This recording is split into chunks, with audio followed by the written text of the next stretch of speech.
I would like us to move on to the next speech for the day. Our next speaker, before I introduce her, have you ever been sent for a profile and gotten a shock? Because it's such an honor getting to introduce someone of that kind of profile. And that is how I felt when I got the profile of Beverly, who will be doing her speech today, which is a project number 5 speech. And Beverly says that in the event that she knows she will not live, she only has 6 months to live, she will make sure that she spends those 6 months with her family, with her friends, with her children, and especially she will ensure that within those 6 months, her loved ones will have the best time of their lives, and especially her special loved one will have the best time of his life. And for this, I'd like to call upon her evaluator, Mr. Gilbert, to tell us more about what this speech is all about and what we should expect from this speech. Thank you. Over to you, Gilbert.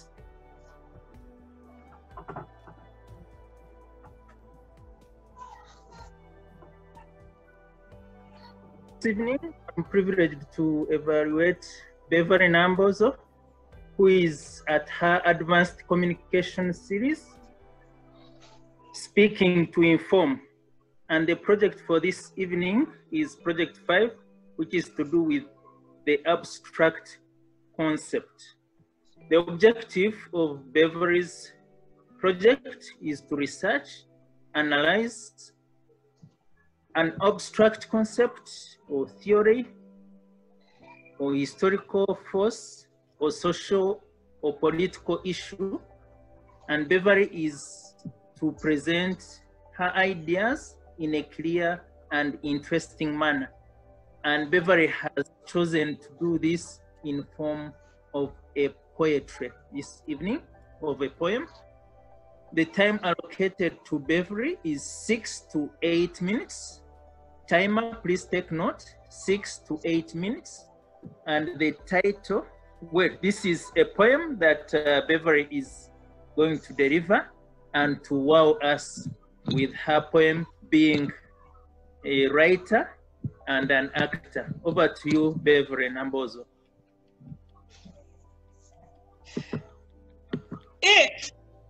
If you can keep your head about you when everyone around you is losing theirs, if you can trust yourself when all men doubt you, you shall be a man, my son.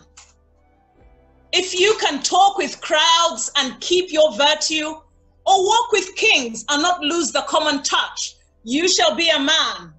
That's If by Rudyard Kipling. Rudyard Kipling was an English poet and journalist from the 19th to the early 20th century. Poetry as a concept has profound lessons that are unprecedented. In this time, if there is any source of comfort, any source of knowledge, any source of guarantee in strength for today, it should be in poetry. How many of you are familiar with the Bible? Psalms, Psalm 139 verse 8 to be precise. If I make my bed in the depths, you are there. If I rise on the wings of the dawn, you are there. Poetry. It's succinct. It has profound lessons. And there are immeasurable ways in which poetry can be a source of comfort. While my evaluator wanted me to share my own poem, which I may, I shall go ahead to speak about how poetry as a concept can lift us from the doldrums. I asked professors, academics, and even poets around Africa what poetry means to them and what it can do in this time. One said, "Poetry saved my life." Literally, he was on the brink of life, had given up. His partner had left him, his business had slowed down, his friends had deserted them. Sometimes that happens when you're impoverished. But then he started doing gigs in Manchester, late night spots.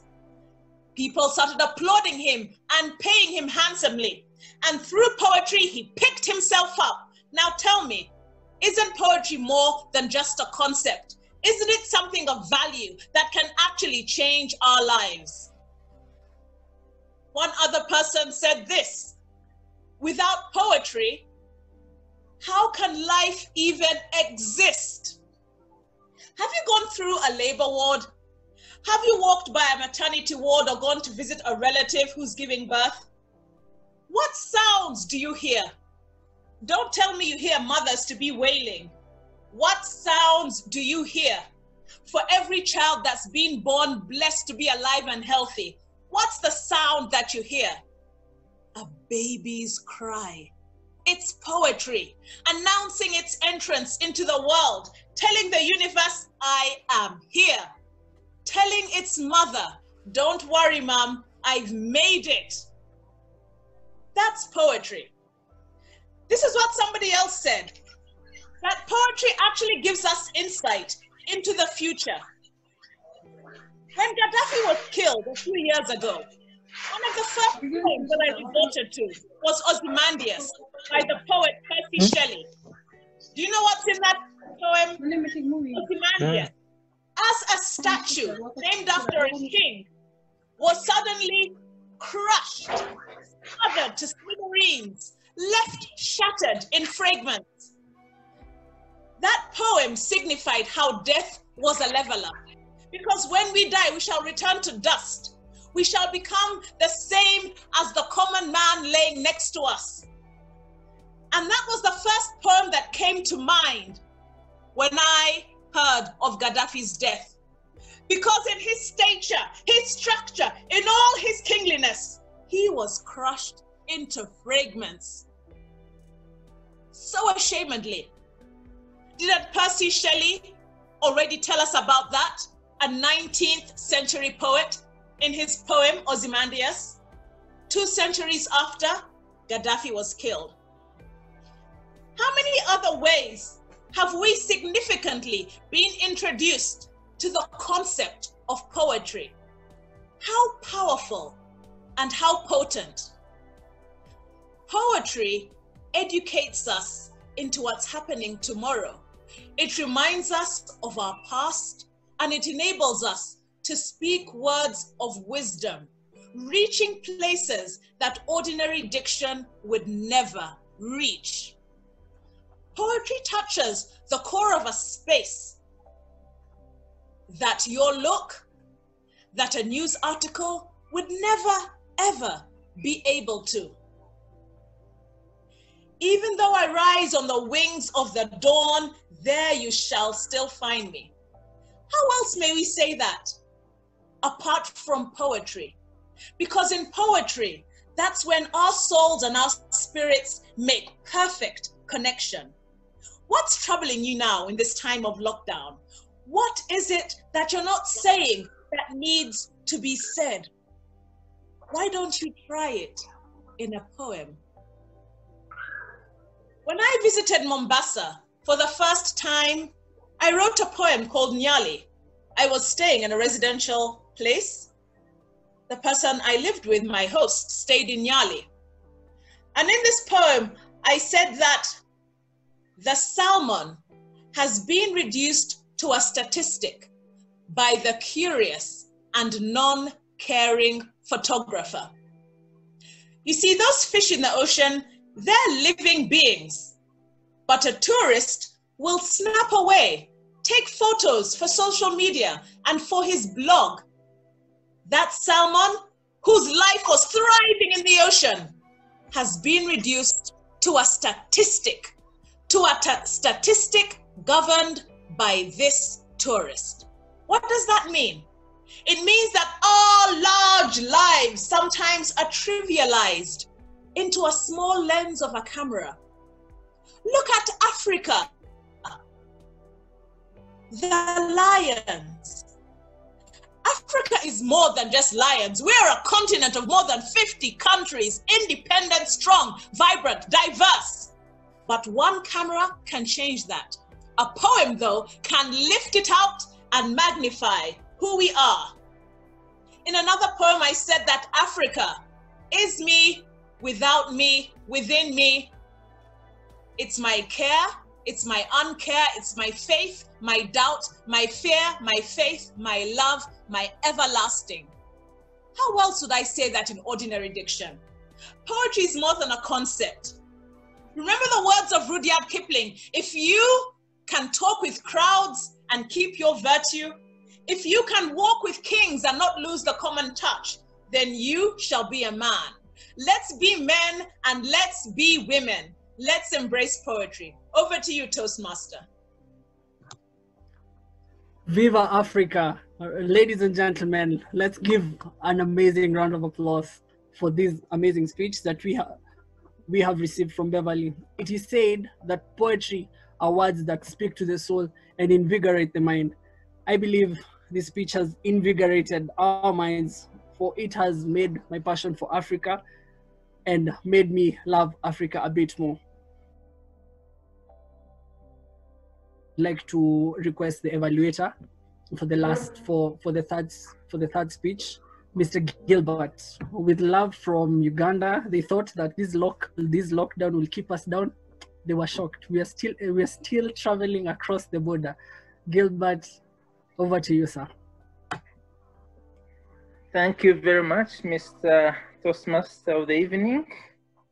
Yes, we are locked down, but we are not locked up. We are able to access forever through the power of online. May I know from the timer how long Beverly took to deliver her speech?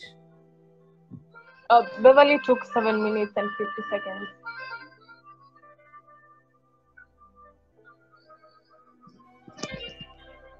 Beverly took 7 minutes and 50 seconds.